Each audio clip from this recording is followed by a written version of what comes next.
Let's review the plot summary of Othello. The introduction of the play is set in Venice during a time of conflict between the Ottoman Empire and Venice.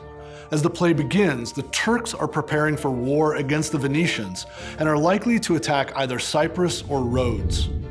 Othello, a Moor from North Africa and a successful Venetian general, has eloped with a young Venetian noblewoman named Desdemona. Rodrigo, a gentleman who is in love with Desdemona, complains to Iago, Othello's ensign, about the secret marriage. Iago has agreed to help Rodrigo court and win Desdemona, but only if Rodrigo keeps him supplied with money. Iago is angry at Othello for promoting another man, Michael Cassio, to lieutenant.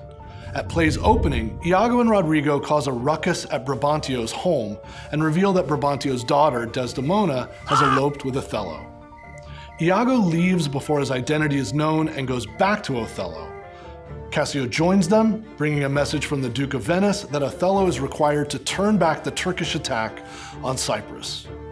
Othello hurries to the Duke, Brabantio following along, intent on confronting Othello about Desdemona. The Duke, however, takes Othello's side in the matter, partially due to Othello's earnest professions of love for Desdemona and his description of how they fell in love. Desdemona arrives and supports Othello's argument, and Brabantio is forced to accept the marriage. In the rising action of the play, Othello makes arrangements to leave right away for Cyprus, and Desdemona argues successfully to accompany him. The next day, Desdemona, Iago, and his wife, Emilia, Rodrigo, and Cassio arrive on Cyprus before Othello. Cassio holds Desdemona's hand for a moment in greeting, and this small gesture gives Iago an idea of how to get back at both Cassio and Othello. Then Othello arrives. Miraculously, the Turkish ships on their way to invade Cyprus have been destroyed by a storm, so they celebrate this turn of events at a banquet that evening. At the celebration, Iago convinces Cassio to get drunk and then encourages Rodrigo to fight Cassio. Montano tries to break it up, and Cassio stabs him in the leg. When Othello finds out, he strips Cassio of his rank. Iago suggests Cassio appeal to Desdemona, who can go to Othello on his behalf. When Cassio leaves, Iago reveals to the audience that he plans to make Othello think Cassio and Desdemona are having an affair. As Cassio approaches Desdemona and she asks Othello to reconsider Cassio's case, Iago plants the seeds of suspicion in Othello's mind. When Desdemona accidentally drops her handkerchief, Emilia picks it up and gives it to her husband. Iago plants the handkerchief in Cassio's room, and Cassio finds it. Later, Iago stages a scene with Cassio meant to convince Othello, observing from a hidden place just out of earshot, that Cassio is sleeping with Desdemona. As a result, Othello becomes wild with jealousy. While Iago orchestrates another fight between Cassio and Rodrigo, then ends up killing Rodrigo himself, Othello plans Desdemona's death. That night, in the climax of the play, he smothers Desdemona in her bed. In the falling action of the play, Emilia realizes it has been her husband all along, and Othello realizes he has been manipulated. He tries to kill Iago, but Iago kills Emilia instead. In the play's resolution, Othello kills himself, and Iago is arrested. Let's review some of the characters in Shakespeare's Othello. Othello. As a tragic hero, Othello is unusual in that he is relatively passive and reactionary. His acts do not drive the plot. He's known as a man of action, a military leader, and a successful one. His eloquent words and valiant actions in battle have given him a reputation. But in the play, he does not take the most active role in his own character arc. Iago, in contrast, is the behind-the-scenes manipulator from the opening of the play. Othello wins Desdemona with his stories of adventure, and his love is centered on her pity and attention. He's more acted upon than actor. In true tragic form, at play's end, Othello can only regain his status as defender of the state by committing suicide. Iago.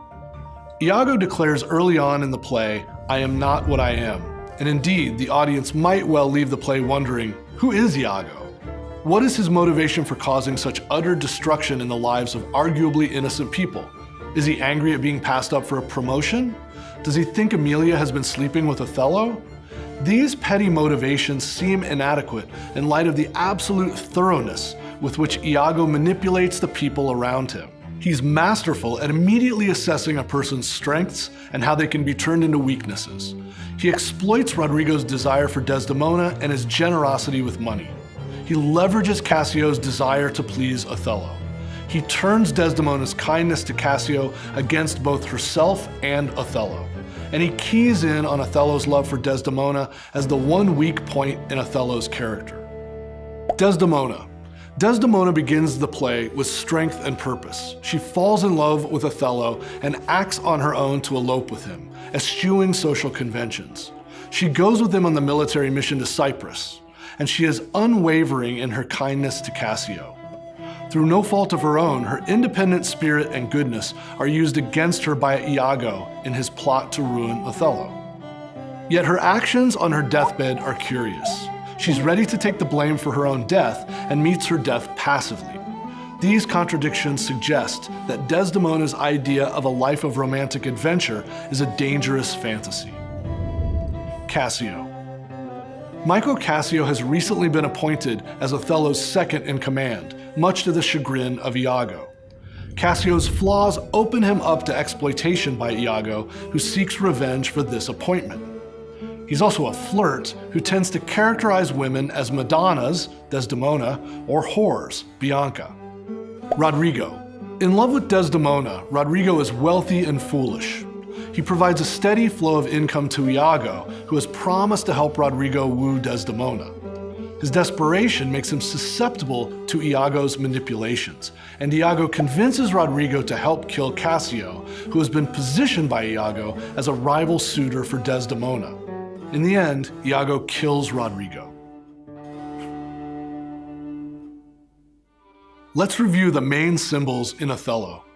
Handkerchief. Desdemona's handkerchief, given to her as a gift from Othello, is a potent symbol of love and trust. Originally, it had been Othello's mother's, and his gift of it to Desdemona shows his love for her. Othello even explains to Desdemona that the handkerchief allowed his mother to make her husband faithful in their marriage. The handkerchief then represents fidelity. Because Othello sees great symbolic importance in the handkerchief, Iago has good reason to use it for his own nefarious purposes.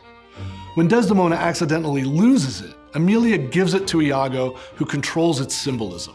He plants it on Cassio and leads Othello to interpret it as a symbol of unfaithfulness and betrayal. And so Othello is completely undone by the loss of the handkerchief because it represents the loss of Desdemona. He crumbles into incoherent shouts of "the handkerchief" as he is overwhelmed by Iago's lies. Willow tree.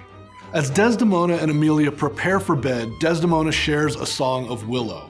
In Shakespeare's plays, willow trees are often associated with the death of women. In Hamlet, Ophelia slips into the stream in which she drowns near a willow tree after being abandoned by Hamlet. The willow tree is here a symbol of Desdemona's sadness and emotion over her lost love, foreshadowing the impending death of this love as well as Desdemona's own physical death. Here, increasingly abandoned by Othello, his faith in her broken, Desdemona sings, "Let nobody blame him, his scorn I approve." Desdemona, though innocent, tries to accept the blame for her own death. In addition, the topic of infidelity provides Desdemona a chance to express her belief that nothing, even Othello's betrayal, could make her unfaithful to Othello. The color green. Iago tells Othello to beware of jealousy because it is the green-eyed monster which doth mock the meat it feeds on. Green symbolizes the jealousy that will ultimately undo Othello's marriage, sanity, and life. Iago also uses plant images to explain his own role in the action of the play. He sees the will of a person as the gardener of the body. Our bodies are our gardens, to which our wills are gardeners. Let's review the main themes in Othello. Love. Love is a powerful force in the lives of Desdemona and Othello, whose secret marriage is the spark that ignites the plot. A great deal of time is spent as Othello explains to the Duke of Venice and to Brabantio how Desdemona came to love him by his stories. Desdemona is utterly devoted to Othello, even to the point of wanting to take the blame when he murders her, rather than have him suffer. Yet, Othello's love for Desdemona proves to be his undoing, as it causes him to be easily manipulated by Iago, who sees it as a point of weakness in Othello's otherwise strict military demeanor. The two couples, Othello and Desdemona, Iago and Emilia, have very different relationships. Othello and Desdemona have a romantic relationship that is, perhaps, too good to last.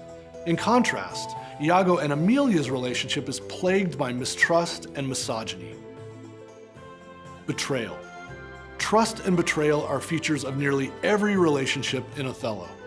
Iago is a trusted officer, advisor, and friend, and his position of trust allows him the opportunity to manipulate others. Othello entrusts Iago with important correspondence and never questions his intent. Rodrigo confides to Iago his love for Desdemona and accepts his help. Cassio takes Iago's advice willingly, and even Desdemona seeks out his advice when Othello seems to be acting strangely. Iago betrays all this trust in spectacular fashion. Trust between Othello and Desdemona is also an important feature of the play. As the play begins, Othello unquestioningly accepts Desdemona's love and fidelity. He's convinced of it, and it gives him confidence and security. She, in turn, trusts him utterly. Yet due to Iago's manipulations, Othello loses trust in Desdemona. And, ultimately, Othello betrays Desdemona's trust by murdering her. Honor. Honor is a driving force in the lives of the men of Othello. Iago appeals to Brabantio's sense of being dishonored by his daughter's elopement and sparks outrage in Rodrigo by suggesting that it's unfair for Desdemona to have married Othello. Although Iago's own motivation for his villainous actions is murky at best, he does suggest his plot against Othello is motivated by Cassio's promotion, as well as the rumor Emilia cheated on him with Othello. Cassio, after getting into a drunken brawl, bemoans the loss of his reputation more so than the loss of his rank. This provides Iago with the leverage he needs to manipulate Cassio and make him a key part of the plot to destroy Othello. Othello's honor is wounded by the idea that Desdemona might be unfaithful, leading him to murder. Let's review the main motifs in Othello. Darkness and light. Iago often hides in darkness to prevent people from knowing his identity. He stays out of sight in the wee hours of the morning as he and Rodrigo goad Brabantio about Desdemona's elopement. He hides in shadows while Cassio and Rodrigo confront each other, using the darkness as cover as he deals blows to both sides of the fight. Othello enters Desdemona's bedchamber by the light of a candle and uses the light as a metaphor for her life, which he plans to snuff out as he would a candle.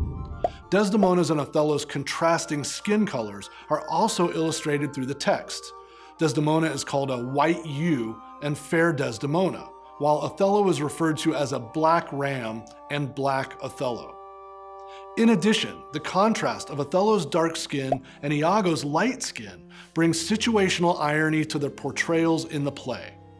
Despite conventional associations of dark with evil and light with good, Iago, the light-skinned one, not the more Othello, plays the devil, which undercuts racial stereotyping of the day. As the devil figure in the play, Iago frequently uses beast and demon imagery to extend the negative associations with blackness he uses to manipulate the play's racial tensions. In the play's opening, he suggests to Brabantio that Othello and Desdemona are making the beast with two backs, and calls Othello an old black ram. These beast references are like a virus, and careful readers can track the moments in which the contagion is passed to others. Cassio, after getting drunk at Iago's encouragement, declares he is by and by a fool and presently a beast.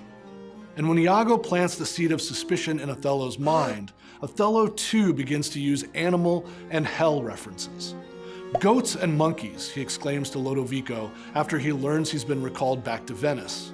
When Emilia finds out Iago has used her, she declares in the final scene that she will play the swan.